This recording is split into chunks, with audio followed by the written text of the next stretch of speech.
नमस्ते, मैं अभिनव light house tools में आपका स्वागत करता हूँ। इस वीडियो में मैं बात करना चाहता हूँ कि विमेन को जो मेंस्ट्रुअल साइकिल्स रहते हैं, मेंस्ट्रुएशन रहता है, पीरियड्स रहता है, वो एवरी मंथ 4 टू 5 डेज़ का जो एक टाइम रहता है, तो उसका क्या स्पिरिचुअल रीज़न है और उसको किस तरह से विमेन यूज़ कर सकते हैं अपनी स्पिरिचुअल अवेकनिंग के लिए। तो ये नॉलेज जो है वो ये बुक से है, पावर ऑफ नाउ करके बुक है एकार्ट टोले की।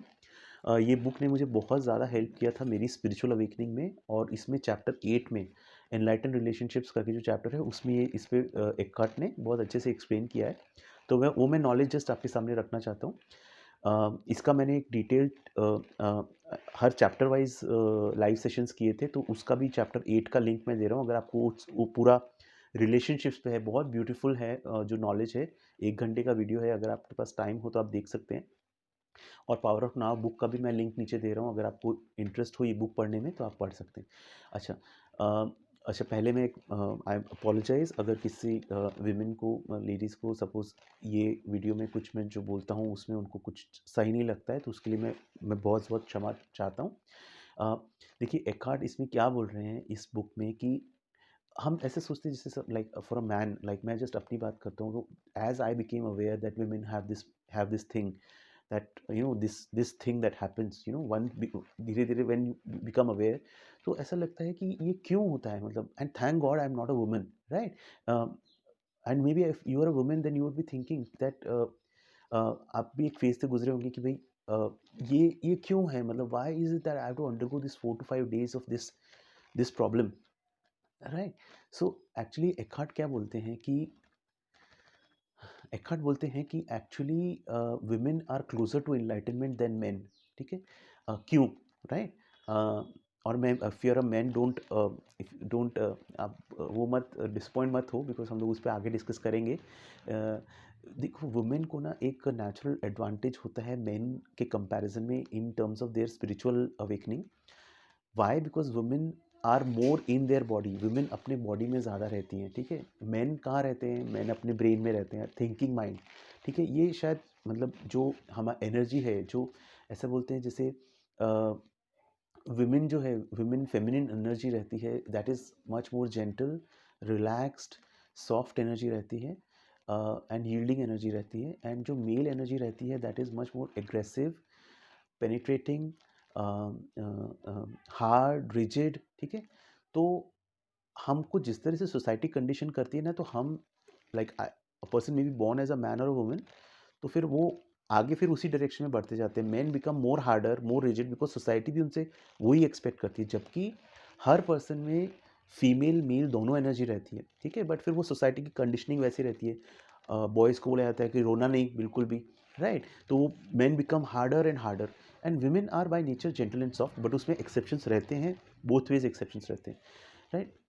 सो एक्चुअली एकार्ट बोलते हैं कि जो women embody the creation, right, जो जैसे वोम जो है, दैट इज़ द जो बीइंग है, जो एब्सोल्यूट ने हमको सबको इस यूनिवर्स को क्रिएट किया ना, इस यूनिवर्स को मैनिफेस्टेड रियलिटी को क्रिएट किया, वैसे ही women, women symbolize the being, women symbolize the absolute, भगवान परमात्मा, उसको विमेन सिंबलाइज करती है, because she has the power to create. Now ये एक्चुअली इसलिए एंशियंट कल्चर्स में वुमेन को गॉडेस, मतलब actually god, it was not god, it was goddess in many ancient cultures. But Eckhart बोलते हैं कि धीरे धीरे जैसे माइंड टुक ओवर, माइंड और ईगो ने जैसे हमारे सिविलाइजेशन को फोरफ्रंट पे आया और पकड़ जमाने लगी, तो they made the God the मतलब गॉडेस की जगह गॉड। और वो गॉड भी कैसा, जो माइंड, मतलब जैसे बोलते हैं मैस्कुलिन एनर्जीज, जो माइंड की एनर्जी है वो मैस्कुलिन एनर्जी है, right, hard, rigid, aggressive, right. और गॉड को भी फिर वैसे ही एक गॉड बना दिया जो पनिश करेगा, आप कुछ गलत करोगे तो पनिश करेगा, जबकि ऐसा कुछ है नहीं, ये सब माइंड के क्रिएशन है। अब पनिशिंग गॉड, कोई ऊपर बैठा है और वो पनिशमेंट दे रहा है, राइट।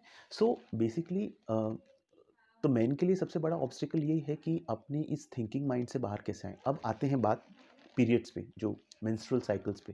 तो एक्चुअली एकार्ट इसमें बोलते हैं कि एक्चुअली देखिए, हर एक इंसान के पेन बॉडी जो रहता है, हमारे अंदर का जो पेन रहता है, जो बाहर आता है, मैंने इमोशनल वुंड्स पे भी एक अलग से वीडियो बनाया है।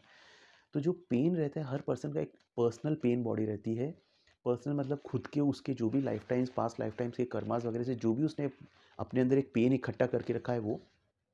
And then there is called a collective pain body, ठीक है।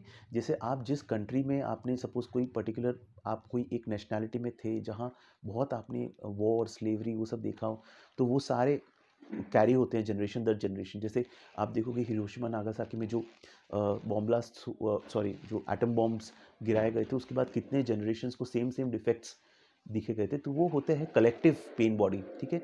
कलेक्टिव नेशनल पेन बॉडी, हर नेशन का अपना, हर रेस का अपना पेन बॉडी रहता है, राइट। तो उसी तरह से विमेन, कलेक्टिव विमेन का एक कलेक्टिव पेन बॉडी भी है। एक तो हर वुमेन का एक पर्सनल पेन बॉडी रहता है, और वुमेन का कलेक्टिव पेन बॉडी है। वो कलेक्टिव पेन बॉडी क्या है? thousands of years of exploitation, rape, child abuse, child loss, slavery, जो मैन ने उन पे इन्फ्लिक्ट किया है, ठीक है। तो ये जो होता है ना, ये एक बहुत बड़ा कलेक्टिव पेन, बिकॉज फैक्ट समझो, ठीक है, मतलब फैक्ट बात करते हैं तो विमेन पे कितना एक्सप्लॉयटेशन हुआ है, ईयर्स, मतलब दशकों, सेंचुरी सेंचुरी से, और वो पेन है कहीं ना कहीं इकट्ठा होता है, और ये पेन इकट्ठा होके कलेक्टिव फीमेल पेन बॉडी में बन जाता है। और ये पेन बाहर आता है। ये जस्ट मुझे एक चीज़ याद आ रही है कि मैंने एक पास्ट लाइफ रिग्रेशन में एक केस स्टडी किया था, जिसमें एक विमेन को अपना बच्चा एक्चुअली देना पड़ा था। इस वजह से अपना बच्चे को she had to sell the child, newborn child. इस वजह से in this life she was not able to conceive. तो किस तरह से विमेन को सब्जेक्ट किया गया है अलग अलग तरीके से पेन से, राइट। सो वो कलेक्टिव पेन बॉडी जो होती है वो एक्यूमुलेट होके, वो पेन इट जब ऊपर आता है तो it coincides with that 4 to 5 days का मंथली साइकिल। उस टाइम पे वो जो कलेक्टिव पेन है वो ऊपर आता है, और उस टाइम पे जब वो पेन ऊपर आता है तो विमेन का केस में कैसा रहता है, वो चिड़चिड़े हो जाते हैं, एंगर उनको आता है। अब देखो यहाँ पे फ़र्क आता है कि आप एज अ वुमेन आप कितने अवेयर हो, अब आप अपना इनर वर्क कर रहे हो, आप कोई स्पिरिचुअल प्रैक्टिस कर रहे हो। अगर येस, तो आपके अंदर एक अवेयरनेस रहेगी कि अब मुझे गुस्सा आ रहा है, या अब मैं चिड़चिड़ापन आ रहा है, और ऐसा रहता है।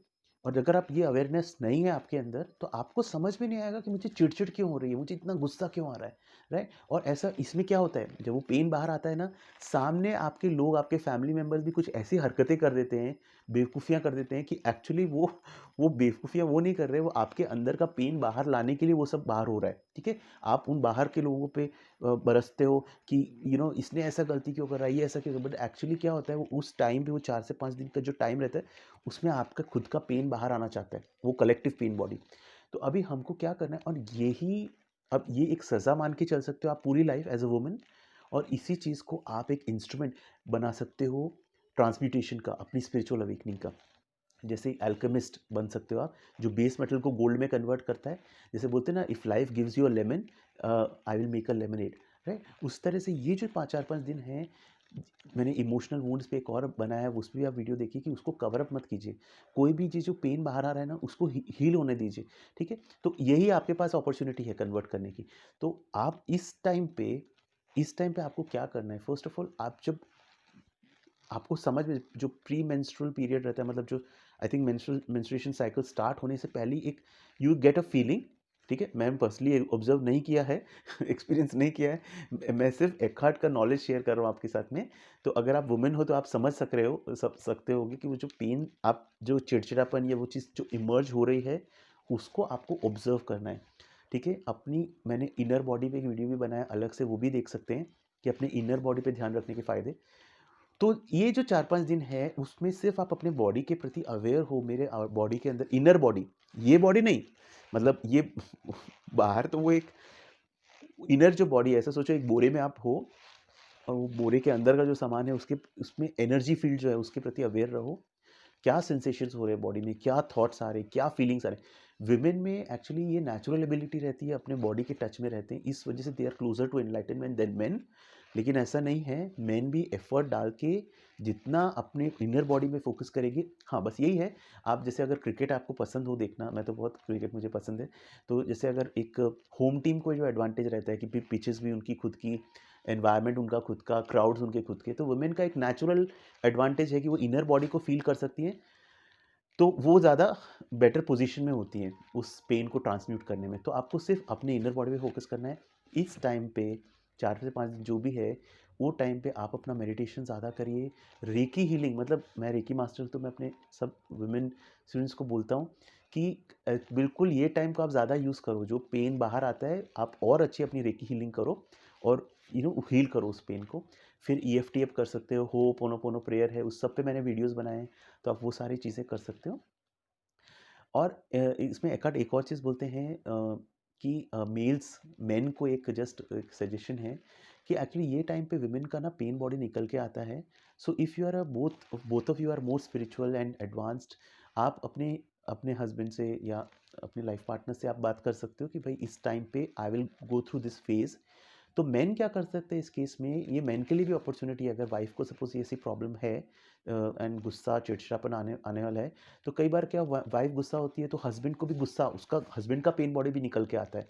उसकी जगह what husband can do, if husband again it's a matter of कि आप अपना इनर वर्क कर रहे हो या नहीं। ठीक है, आप अचानक से आप बोलेंगे कि आप एक अवेयर रहो, ऑब्जर्व करो, वो नहीं होता है। बट अगर मैन ऑलरेडी ये सब इनर वर्क अपना कर रहे हैं, तो man can hold that frequency. Man can be totally aware and hold the frequency. That means अगर वाइफ को झगड़ा आ रहा है, करने का फीलिंग हो रहा है, मन कर रहा है या झगड़ा आ रहा है, man can hold that frequency so that again just because the male or husband is holding that frequency, it can also help in transmitting the woman's pain, right? तो वो एक और चीज़ कर सकते हैं, honest conversation can be done between husband and wife. तो I hope ये video आपको यूज़फुल रहा हो। मैंने थोड़ा सा पर्सपेक्टिव आपको शेयर किया हो, कोई गलती हुई हो मेरी तो मैं माफ़ी मांगना चाहता हूँ। Thank you so much for watching this video. God bless you. Thank you so much. Thank you.